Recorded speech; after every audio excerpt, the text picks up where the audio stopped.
दोस्तों आज हम MPGK का नेक्स्ट पार्ट लेकर आए हैं, जिसमें जो कुछ इसके बारे में छूट गया था वो सब आगे करने की कोशिश कर रहे हैं। इससे पहले हम गौड़ जनजाति के व्यक्तित्व को खत्म कर चुके हैं। अब गौड़ जनजाति के बेसिक परिचय को लेकर के शुरू से एंड तक ले जाएंगे।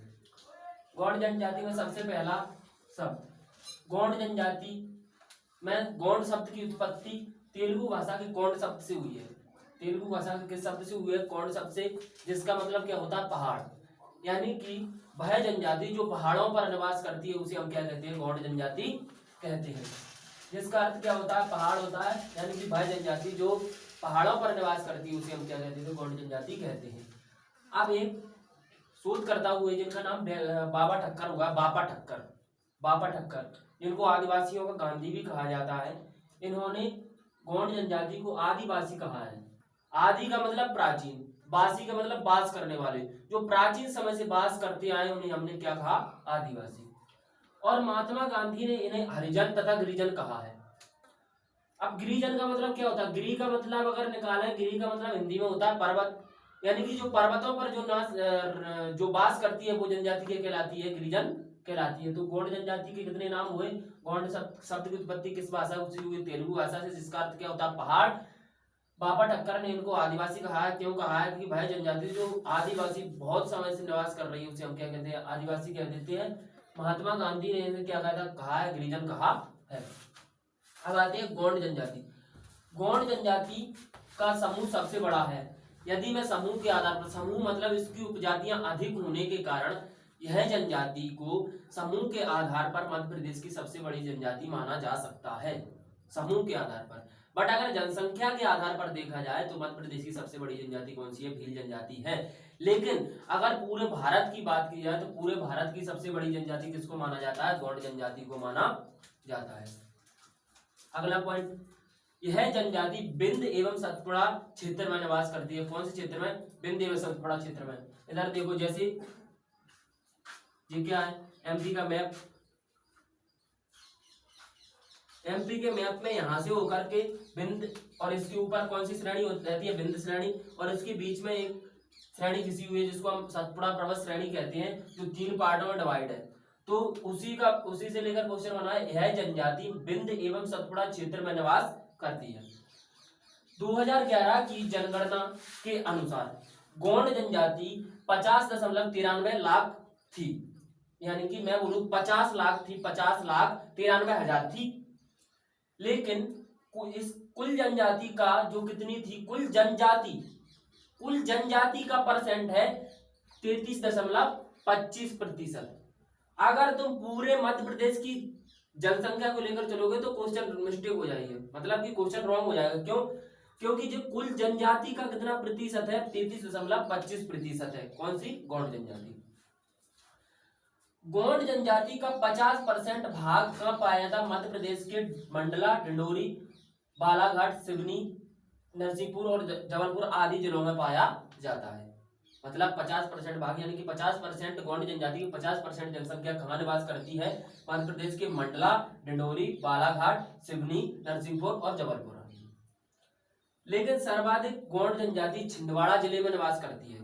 छिंदवाड़ा जिले में, ठीक है। तो सर्वाधिक जनजाति कहां निवास करती है? छिंदवाड़ा जिले में निवास करती है। कौन सी? गौड़ जनजाति। भौगोलिक दृष्टिकोण से सर्वाधिक यह जनजाति सर्वाधिक नर्मदा घाटी में निवास करती है। नर्मदा घाटी जो सतपुड़ा श्रेणी से नीचे से नर्मदा व सोन घाटी से मिलकर एक क्षेत्र बना होता है जिसे हम नर्मदा घाटी कहते हैं, वहीं पर निवास करती है। सर्वाधिक भौगोलिक दृष्टि से कहां निवास करती है? नर्मदा घाटी में निवास कर दी है। गौंड जनजाति द्रविड़ियन परिवार का हिस्सा है। द्रविड़ियन परिवार का हिस्सा क्या है? गौंड जनजाति को किसका हिस्सा माना जाता है? द्रविड़ियन परिवार का हिस्सा माना जाता है।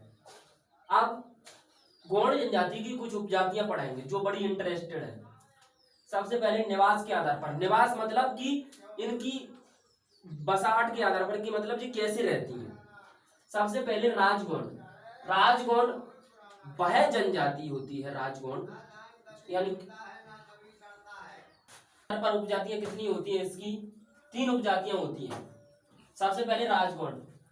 राजगौंड गौंड जनजाति की वह उपजातियां होती है जिस जो भूस्वामी होती है, मतलब जिसके पास बहुत सारी जमीन होती है, उसे हम क्या कहते हैं? राजगौंड।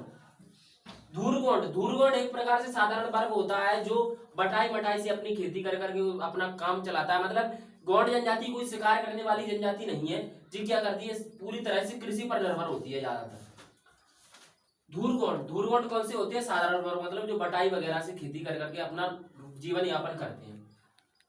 मुड़िया एंड मुड़िया जनजाति उपजाति है जो किसकी है? गौंड जनजाति की। ये क्या है? अत्यंत पिछड़ी उपजाति है, मतलब कि सबसे गिरी हुई उपजाति। जैसे भूस्वामी किस पर आएगा? फर्स्ट नंबर पर। सेकंड नंबर पर कौन? साधारण वर्ग यानी कि धूरगौंड। और तीसरे नंबर पर कौन? मुड़िया एंड मुड़िया, जो अत्यंत पिछड़ी जनजाति उपजाति है किसकी? गौंड जनजाति की। अब व्यवसाय के आधार पर। व्यवसाय का मतलब जी किस तरह से पैसे कमा करके अपना जीवन यापन करते हैं। तो सबसे पहले अगरिया। अगरिया जनजाति को लोहे का कार्य करने वाला कहा जाता है, मतलब लोहे का कार्य करने वाली जो उपजाति उसे हम क्या कहते हैं? अगरिया जनजाति, अगरिया उपजाति कहते हैं। जो क्या काम करती है? इनका देवता को माना जाता है, इनके देवता को लोहासुर कहा जाता है। ठीक है, तो अगरिया कौन कौन होते हैं? लोहे का कार्य करने वाले। अब अगला पॉइंट, प्रधान। प्रधान कौन होता है? गौंड जनजाति का वह उपजाति समूह। गौंड जनजाति का वह उपजाति समूह जो पुजारी का कार्य करता है, उसे हम क्या कह देते हैं? प्रधान कह देते हैं। मतलब कि गौंड जनजाति का वह समूह जो पुजारी का कार्य करे, उसे हमने क्या बोला? प्रधान। अब आता है ओझा। यह भी गौंड जनजाति की एक उपजाति है जो क्या काम करती है? झाड़ फूंक का काम करती है। मतलब तंत्र मंत्र से संबंधित जो भी कार्य किसके द्वारा किए जाते हैं वो ओझा उपजाति के द्वारा किए जाते हैं। जो किसकी उपजाति है? व्यवसाय के आधार पर गौंड जनजाति की एक उपजाति है। कौन सी? ओझा। अब आता है सोलहास। सोलहास वे होते हैं जो बढ़ई का कार्य करते हैं। बढ़ई मतलब कि लकड़ी का कार्य करने वाली जो उपजाति होती है वो गौंड जनजाति की, उसे हम क्या कहते हैं? सोलहास उपजाति कहते हैं।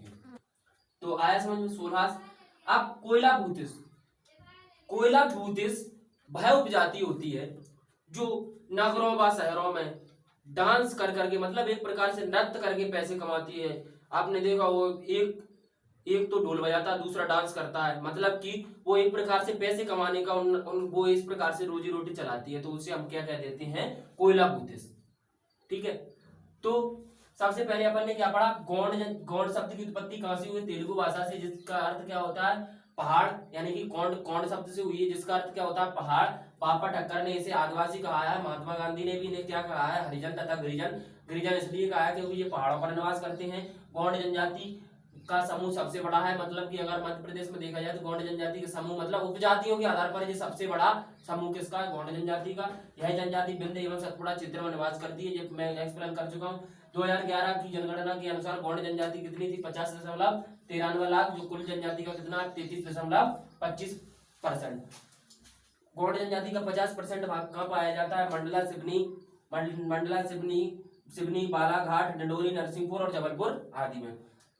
सर्वाधिक गौंड जनजाति छिंदवाड़ा जिले में निवास करती है, लेकिन भौगोलिक दृष्टि से देखा जाए तो कहाँ करती है? नर्मदा घाटी में निवास करती है। गौंड जनजाति द्रविड़ियन परिवार का हिस्सा है। कौन सी परिवार का? द्रविड़ियन परिवार का। निवास के आधार पर देखा तो निवास के आधार पर उपजातियां कौन सी होती है? राजगौंड। राजगौंड वह जो भूस्वामी, मतलब जिसके पास ज्यादा जमींदार, एक प्रकार से अपन बोल सकते हैं, वह जनजाति कौन सी है? राजगौंड।